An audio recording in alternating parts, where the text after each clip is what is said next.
not Joe, where they take a long I go. Why did he got them, where did he go, where did he got them, got not Joe. Woo! Oh là là! Oh, quelle énergie, Bernadette! J'ai lu une magnifique bande dessinée adulte qui s'appelle Chez toi, Athènes 2016, de Sandrine Martin, et qui est une BD magnifique de par ses dessins. On peut déjà rien voir sur la couverture. Elle est sublime. C'est tout des crayonnés et on passe de la teinte du bleu à l'orangé par petites touches. Et c'est vraiment magnifiquement illustré. Donc c'est un roman polyphonique, c'est-à-dire qu'on nous suit plusieurs personnages, à chaque fois dans une voiture différente. Et chaque petit chapitre commence avec la cote Argus de la voiture, sa marque, son nombre de kilométrage. Ce qui est passionnant, c'est que les destinées de chacune de ces personnages nous prennent vraiment à bras le corps. Je l'ai prise, je l'ai sentie. Ce n'est que de la cire, ai-je remarqué déçu. Non, non, non, non, pas que. Jamais, au grand jamais, chaque cire est sacrée. Et celle-ci est la reine de toutes, la plus noble, amoureuse du détail, immense imitatrice, d'une absolue sincérité. Tu as dans les mains la plus fine des cires d'abeilles. Tu me retournes. Et il faut donc réellement retourner le livre. Parce que déclarer ses sentiments, ou plutôt déjà les comprendre, n'était pas quelque chose de facile. Tu imagines avoir des sentiments? Pour quelqu'un en plus. C'est fou, c'est dingue, c'est incroyable. Ce n'est pas croyable. Et je n'y crois pas d'ailleurs. Ce ne sont peut-être pas de vrais sentiments que je ressens en fait. Peut-être que je les imagine, que je les espère. Mais pourquoi j'imaginerais quelque chose qui m'effraie? Alors j'en déduis qu'ils sont là, que je ressens quelque chose de fort, pour lui, juste pour lui. Et qu'il faut que je lui dise, que je les déclare.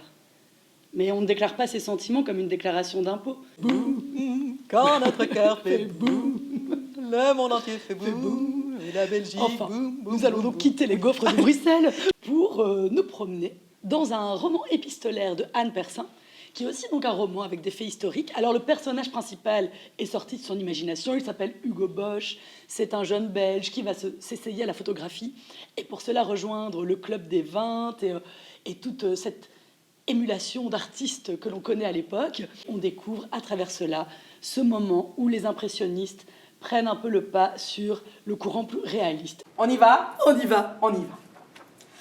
Un petit lapin se cache dans le jardin. Cherchez-moi, coucou, coucou, je suis caché sous un chou. J'ai lu un roman magnifique qui s'appelle Les Vilaines et qui a été écrit par Camila Sosa Viada. On y parle de tolérance, on y parle d'acceptation de l'autre, on y parle de la force qu'ont certaines personnes qui n'ont pas le choix d'avoir cette force pour traverser la vie malgré toutes les embûches. Et c'est un formidable message. Il pensa longtemps à la lettre que Martin Luther King Jr. avait écrite dans sa cellule de la prison de Birmingham, cet appel puissant qu'il avait composé derrière les barreaux. Une chose donnait naissance à l'autre, sans cellule, pas d'exhortation à l'action. Elwood n'avait ni papier ni crayon, rien que des murs, et il était à court de belles pensées, sans même parler de sagesse ou d'éloquence. Depuis sa naissance, le monde lui murmurait des règles qu'il refusait d'écouter, préférant suivre un ordre supérieur. Et le monde continuait de l'instruire. Interdis-toi d'aimer quiconque, car les gens disparaissent. N'accorde pas ta confiance, car elle sera trahie. N'ouvre pas la bouche, car on te la fermera. Mais il continuait à entendre ses impératifs plus nobles. Aime, et cet amour te sera rendu. Crois dans la voie de la justice, car elle te mènera à la délivrance. Bats-toi et les choses changeront. Quand j'avais 6 ans ou 7, je regardais ces hommes autour de moi et je pensais que leur vie serait la mienne, qu'un jour j'irais à l'usine comme eux et que l'usine me ferait ployer le dos à moi aussi. Conjugaison, se taire. Je me tais, ta gueule. Ils me tuent, nous nous taisons. Vous vous taisez, ils assassinent. Alors j'ai adoré ce roman qui s'appelle Un bon féministe. Voilà. Cela existe-t-il, Eh ma chère bien, Bernadette? telle est la question. Alors, ce qui m'a un peu tiraillé, c'est qu'effectivement, c'est un homme qui écrit et le protagoniste du livre est un homme, un bon féministe. Alors, est-ce que ça existe ou pas? C'est ce qui va éveiller en nous plein de questions tout le long du roman. Le corps féminin est le premier objet de représentation, en littérature, en art, en publicité. Nous ne l'avons pas choisi, notre corps est public, nous n'y pouvons rien. Autant le mettre à la disposition des lecteurs. Cela fait peur, bien sûr, mais l'écriture est une chose terrible, terrible et merveilleuse. Sois sincère, écris ce que tu as envie d'écrire, la sincérité seule a de l'importance. En écrivant, Tu crèveras les silences qu'on t'aura enfilés comme des cagoules. Des silences blancs et livides, comme l'asphalte d'une ville biélorusse. Et certaines fois, plus rarement peut-être, tu entendras le calme parfait après les tirs.